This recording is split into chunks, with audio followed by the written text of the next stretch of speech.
us the story of your boots. My boots. Look at these boots. Check these out. So Axel calls me to come to Milan, Italy. I'm sitting at home. He's like, dude, get on the fucking plane. I want you to come and sing with me at Gods of Metal in Milan, Italy. I go, when is it? He goes, tomorrow night. I go, dude, I'm in New Jersey. Okay, you're in Italy. He goes, get the fuck to Newark Airport. He goes, I want you here. I got shit to do. He goes, listen to me. Nothing will be bigger than you coming and doing this. So you're coming. And it was like, I'm coming. So I literally was out running, come in, and then I'm in this car that he sent for me. Takes me to the fucking airport. I fly to Germany, have a layover, totally out of my mind. Then fly from Germany to Milan, Italy. I get out, go straight to the gig, do Gods of Metal. Did Night Train with him in my show. Had a great time. Then the next day he goes, hey man, he goes, because I wear rock shirts and stuff. He's like, you need a fucking upgrade, man. I go, what? He goes, you need some new threads, dude. And I'm like, what? And so he took me to Yves Saint Laurent in Milan and had this haute couture guy come in and like show us these boots and stuff and like Italian leather Yves Saint Laurent boots. Wow. And he's like, I got him a black and brown and suits and all this stuff. I go, why are you doing this, man? Because I'm not in the tax bracket to just boom, boom, boom. These are crazy. And he goes, I go, why are you doing this? He goes, hey, I'm just having a good time, man. I hope you are. And I'm like, yes, I'm having a good fucking time. I love these. Rock and roll's You can't get these on the street in Jersey. Maybe in Manhattan, but. When you were sort of rocking clubs back in Ontario, back in 1983, did you ever sort of think you'd go this far? No, never. I never thought, a lot of people ask me about my name, Sebastian Bach, because it's kind of, funny name. It's like, there was a website, it was like worst rock names. And I was in there, it's like, calling yourself Sebastian Bach and being a rock singer is like being a writer, calling yourself Henry Shakespeare. And I was like, here's what you don't get, Mr. Website Guy. I never thought I would make it. Okay, and that was the last thing that I thought happened.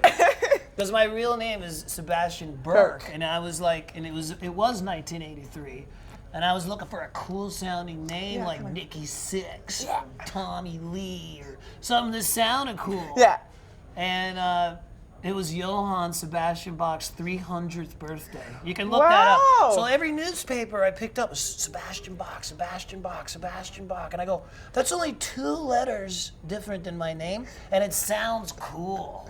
Yeah. So it was it almost was the same. So I said, fuck it, that's gonna be my name. But the last thing I ever thought would happen is that somebody, would dig my album. That was not even a consideration. I was just in a bar band. I didn't think I'd ever get a record deal. That was my goal. I said, back then, I just wanted to make a record. That was my whole goal in life.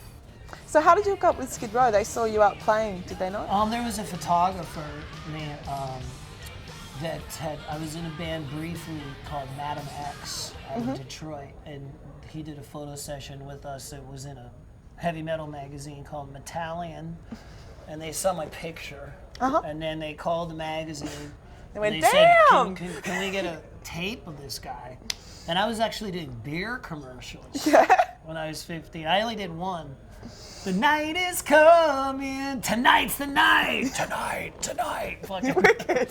But the dough was crazy. I was like 15 or 16. I couldn't believe the money you could make singing beer commercials. I was like, fuck, this is what I'm gonna do forever.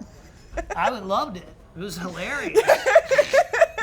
It was like $365 an hour, and it took me 10 minutes to do it. I get paid for the whole hour. And when you're 15 or 16, and then they send you residuals, like thousands of dollars. And I was like 16. I was going, this is killer. I love beer. I'm your man. Where's the microphone? I am the guy to do this. I love beer. So I'm glad they found you. So they sent me a tape, and They sent me a tape of their music, and I sent them a tape of my beer commercials and rock and roll too. And but I was really happy for once, you know, making money singing, because in bar bands that doesn't happen. But there was songs on the tape they sent me. Youth Gone Wild was on there. Yeah. And the first time, because I didn't want to move to I had just come out of this band from Detroit. I did not want to move back to America. I was in Toronto, Canada, and I loved it there. They have like Charlotte Street, Kent Street, King Street, George Street. Sounds like Australia. Yeah. It's all the same street signs. It's weird. And poutine.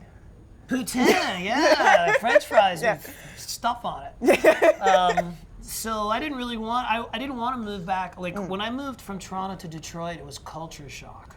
Yeah? Yeah, it was a completely different, Detroit is not like Australia. And Detroit's not like Canada. It's Detroit. It was a rough place. It was not that much fun to live there, being broke and homeless, and you know, that was really stuff. living on Skid Row.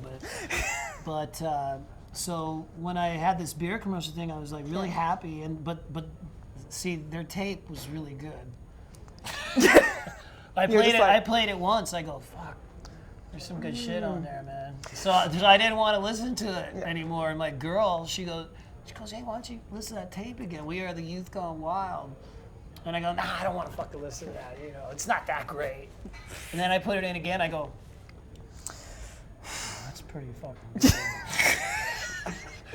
Then I put it in again, and I really listened to it. And it was the words, you know, they had a singer then that sounded exactly like John Bon Jovi, like exactly.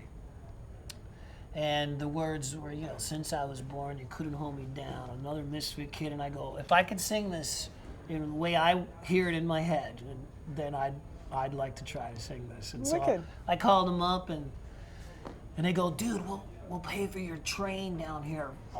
$150, and like this was 87 or 86, and that was a lot of money. And I was like, wow, they're gonna get me down to New Jersey and everything. And of course, I get down there a couple months later, I get a bill for the train thing. After he sells some records, it's like $150. Sebastian, I go, what's this? Train from Toronto to New Jersey. I'm like, there's rock and roll. Whatever, that's just rock and roll, you know. I got a word for you, recoupable. Recoup. There's a word for you. But no, it was cool. It all worked out. And you know, people say you guys are like an overnight success. I'm like, bullshit. It took at least 2 weeks.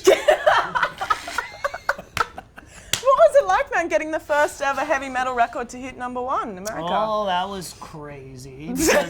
Because before that, there was a lot of payola going on, and you could actually, like, management, I don't want to get in trouble here or anything, but back on the first record, like, people would tell me what the album was going to be the next week. And I go, wait a minute, how the fuck do you know that? And they'd be like,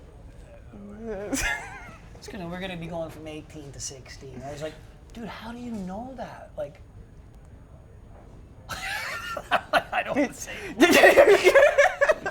But that was the first album. So they changed the way that the Billboard chart was done to reflect actual SoundScan, you know, sales.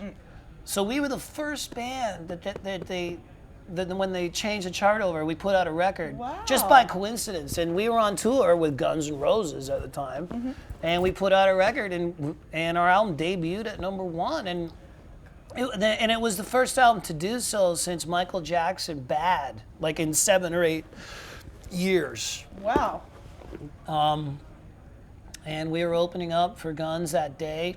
And I walked in a sound check, and Duff McKagan's doing his bass check. And I run up, I go, dude, our album came out on Billboard, man. And he goes, what number? I go, #1. He goes, #1? He goes, what the fuck? But then, like, NWA came in at #1, and then Metallica, and then Guns N' Roses, Use Your Illusion. But we were the first one. It was very shocking. It was very shocking.